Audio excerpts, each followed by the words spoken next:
Welcome to your first look Lucas Oil Pro Motocross Championship, DeWick 338, Southwick, Massachusetts. I'm Jason Weigandt here. This is all brought to you by 6D Helmets, committed to the relentless pursuit of better brain protection. Couple of stories coming in, probably two. A, the series, and B, the track. We'll start with the track, which has been impacted a bit by the weather. Rain all week, rain all morning. Normally that would mean we've got a mud race, but Keith Johnson, who runs the facility, can you even turn that camera right now? That is Keith Johnson, man who's battled for podiums at this track, now runs the facility along with his dad and John Dowd. They are reclaiming this place as we speak, and if there's one track that can handle 4 or 5 days worth of rain, it's the sand of Southwick. It's all on a hillside, so the water tends to run off, and sand absorbs rain better than hard-packed dirt. But even talking to Keith a little bit myself earlier, he said it is going to have an impact, but it's not going to be a mud race. So we'll see what that's like. And the other thing to talk about with this track is it's the second of our comeback tracks. We didn't race High Point last year. We got that back, had a huge crowd. We didn't have Southwick last year. It's back. We expect a huge crowd and a very rabid group, as always, here in New England. So we've got that atmosphere of the sand, the typical New England weather. It's super humid as soon as it stopped raining, and that raucous crowd. That should make it fun.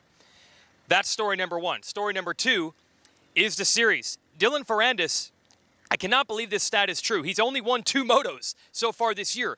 He has seemed borderline unstoppable, and it's mostly because a lot of times he's coming from, say, 8th or 9th to get even 2nd or 3rd in those motos where he doesn't win, which really shows just how strong he is. Now, I'm starting to coin this nickname where once he gets you in his sight, when Dylan gets you in the danger zone, it's very hard to stop him. He's gone through almost everybody, except he couldn't get by Eli Tomac at our last race, Moto 2 at Redbud. We had a chance to ask in the post-race press conference Dylan what he thought about trying to catch someone like Tomac late in the race. I don't know. it's hard to say. I just give everything I had. I mean, right now I'm really tired. I left everything on the track, and I don't know. I think Eli is the same also. He's this kind of rider, like I said on the podium. I don't think anybody ever passed Eli in the last lap, so that showed that he's strong at the end of moto. And yeah, I mean, maybe I'm like this. I don't know. I mean, when there is a guy in front of me, I try to pass him, and that's simple as that. Ferrandis is a really interesting character. I learned so much about him last year. We actually did an interview with him for TV late in his 250 championship campaign. We had one more weekend off before the stretch run, and he said, I don't know what to do with myself on weekends off. I don't have friends in the United States. It's just me and my wife, and I'm only here for one reason, and that is to race. I don't have hobbies. I don't have interests. Singular focus. And remember, this is his first year in the 450 class. He keeps talking about surprising himself, not expecting to do this well. You look at some of the other guys he's battling, such as Tomac, such as Roczen, who Ferrandis has tussled with for the points lead this year. Those are guys that have been there and done it. I almost feel like late in these races, Ferrandis has that extra 1 or 2%, which is making the difference because it's new to him, it's fresh for him. And we also know the desire and grit of his team. That Star Racing Yamaha outfit has been built on the principle that Bobby Regan has. We don't care about money. We don't care about time, effort, anything. We are here to win and nothing but win. And again, this is new to them in the 450 class. So can you imagine the energy and the extra grit that team has to grab something with their rider that they've never had before? That could make the difference. It's made the difference so far this year. On a track like this that's really going to come down to heart and desire, that could make the difference again. Now on the other end, Roczen has dropped off a bit, not on the podium the last 2 races. Let's see if he can get back in it. We had a chance to actually talk to Kenny earlier today. All right, we have found Ken Roczen and some shade here because we've gone from rain like 2 hours ago, and now it's like getting borderline hot and humid, dude. Yeah, I knew that was coming because obviously the area that we were at, and especially the rain, is going to drag a lot of moisture over here. So as soon as the rain stops, the sun comes out, it'll get toasty.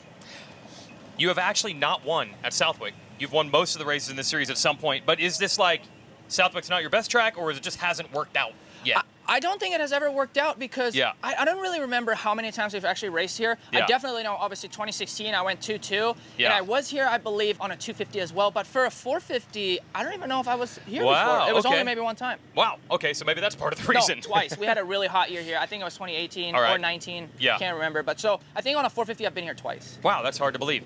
So how does this track actually work for you, even if you don't have the win yet? How is it for you? So it all just depends, right? Like, obviously, this is a little bit sandier conditions, and I am hoping that with all the rain that we have had, that it's actually a lot softer than it has been in years past.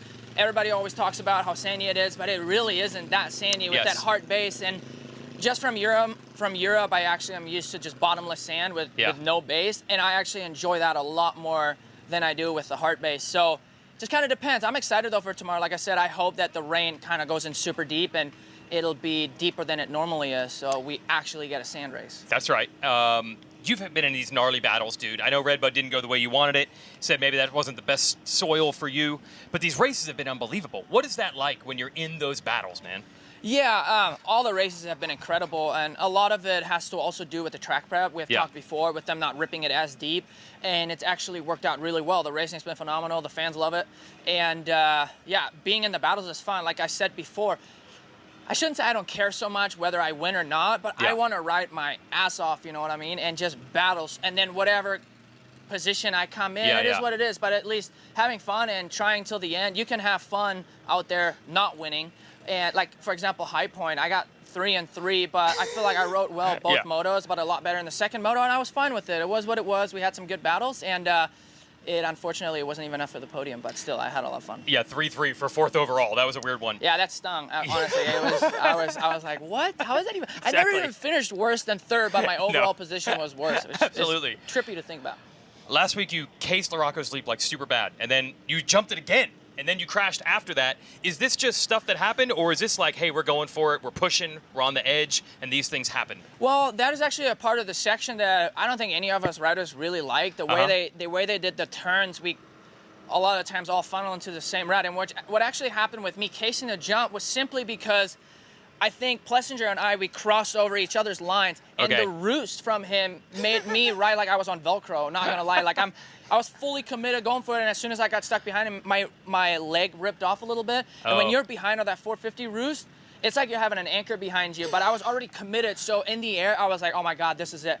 So I cased it bad enough, and I literally thought my hands were gonna rip off, and that was the end of it, but I mean, I held on like never before and made it happen, but then it wasn't scaring me. I knew the speed that I needed to clear it, but it was really just that I got stuck behind the roost, and that made me case it. So I jumped it again afterwards, but going from the very inside right there, just everything had to be right, and you couldn't really fully clear it from the inside. So I don't know, I just decided after that I cased a little bit again, and just my wrists are not the greatest, obviously. So, but they weren't that bad, right? I saw you case it. I'm like, this could be really bad. Well, the good thing is I had wrist braces. So if I wouldn't have had wrist braces, it would have been a whole different story, I guarantee you. So those definitely saved me. I couldn't ride without them simply because if I go to my end range of motion, I have stiffness pain there, and you know that's mainly why I don't want to race with them, but I have to. First off, it gives me a lot of stability, and simply if I fall like that and put my hands out, they save me. They really do. Last thing, so you end up off the podium the last 2 races, you've lost a few points. Do you look at it like, oh, I've got to strike back and win here this weekend, or you just kind of take it race by race and what happens, happens? Honestly, I've kind of gone away a little bit of that. I have to. I'm just trying to enjoy myself out here, and it actually has been working out okay. I feel like I've been riding well, and that we all probably have a weekend that is not going so well, probably. So I'm just going to come here. These conditions we don't get, well, actually in Florida we do ride quite a bit of sand, but I just want to come different sand, But I just want to come out and battle. It's 14 points or something like that, and it's really not even worth talking about. We still got a lot of racing ahead of us, and a lot of things can happen. So I'm just going to come out here, and I don't want to think about anything. You know, it doesn't matter how the bike feels. Like I just want to go out and enjoy myself, and just keep it simple and easy, and see where we're at. It's been fun to watch, I'll tell you that. Thank you. Whatever you're doing, put on a show. We appreciate it. Okay, so that's Ken Roczen. We're going to talk 250 class here. All right. Hey, we didn't plan this at all. Get the right angle here, Team Fried. What's going on? So, Dean, are you okay? Because last time we saw you were laying down on the track at Redbud. Yeah, I got so lucky. I'm okay. Dude, that wasn't... It was like, there's no pictures, no videos, but it was literally like Chad Reed at Millville. That's how it was. Seriously? Yeah, I was wailing in the air. I got a little bit of a... It looks like I got a dad bod, but it's real. That's not beer gut there. No, not yet. Not yet. Okay, all right. But, yeah, I'm okay. So, here we are. Could you ride this week? Yeah, I rode this week, and rode with Jalek and all the boys, and yeah, I just want to put in 2 solid modes this weekend and do something. Yeah, exactly. Okay, I was talking to your guy, Jalek. Can you help him on the first lap not run into people? He says his starts are, I'm not going to even ask you. I'm going to ask you, the veteran. Yeah. He says his starts are okay, but then he does dumb stuff on the first lap or two. Can you help him? I try my best, you know what I mean? But sometimes they just don't want to listen to the old dog, you know? Okay. But no, his starts are usually really good. Yeah, we'll see how they do. I think all the Husky boys are going to do good this weekend. Okay. All right, we'll circle around to Jalek, who we've interviewed on every show we've done this year. Are you the only guy that comes around on Friday, or you're just unlucky? Redbud, look, people are going to look at the result and say, oh, dude, one-hit wonder, high point. Did you actually ride well at Redbud, even though we didn't see it? Yeah, I think so, actually. I rode good. I don't think it was, like, top-tier speed, like, to where it was just going to literally be top step like high point, but I think I was riding good enough to throw myself in the mix and, like, battle for a podium chance. But, yeah, obviously everybody just needs a start. The class is deep, and, yeah, I just found myself on the ground. So we'll try to redo that, stay up, get some good starts like high point, and then we should be battling. Good starts and then don't run into people? Yeah. Did you have an incident at Redbud? Yeah, name them. Okay. Which one? Okay, take the old man's advice. Avoid that. I'm at that stage now. He's old man. He's old man. He's got the old dog, you know? love handles. Yeah. That's going to do it for our show. You guys can go. We interview Jalek every week. We hold him up from looking at the track. It's getting hotter and more humid here. Let's just talk 250s real quick. So, yeah, the door keeps getting opened up. Justin Cooper and Jet Lawrence might be the top two guys in the points. They might be winning the majority of the motos, but each one only has one good moto every week. So that allowed Jalek Swoll to break through at High Point. RJ Hampshire was able to crash 3 times at Redbud and still win the overall with 2-2 scores. Now, I got news for you. He's the kind of guy that lets it hang out. If you talk to Jalek, he says, yeah, I ride with RJ every day. I can't keep up with him during the week. And the sandier the track is, because he's an original Florida native, the wilder that guy can go.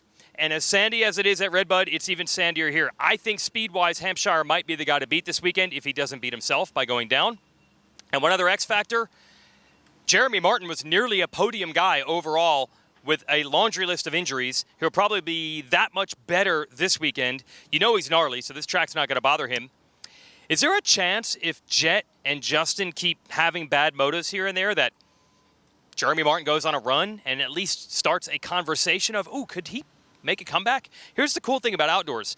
Someone can go 1-1 and someone else could have a decent day and go 5-5 and lose like 20 points in one day. That's how it works. So I would say it's not quite over with the J-Mart threat. Championship probably not, but at least making it a thought, making it a conversation, it could happen. So a lot of the line here, if Cooper and Jet Lawrence cannot just stamp it, and finally one of them goes 1-1 and says, nah, I'm the best guy, stop this other talk about all these other riders. Should be interesting on this track. It's all brought to you by 6D, committed to the relentless pursuit of better brain protection. We'll see you on Saturday at the Wick.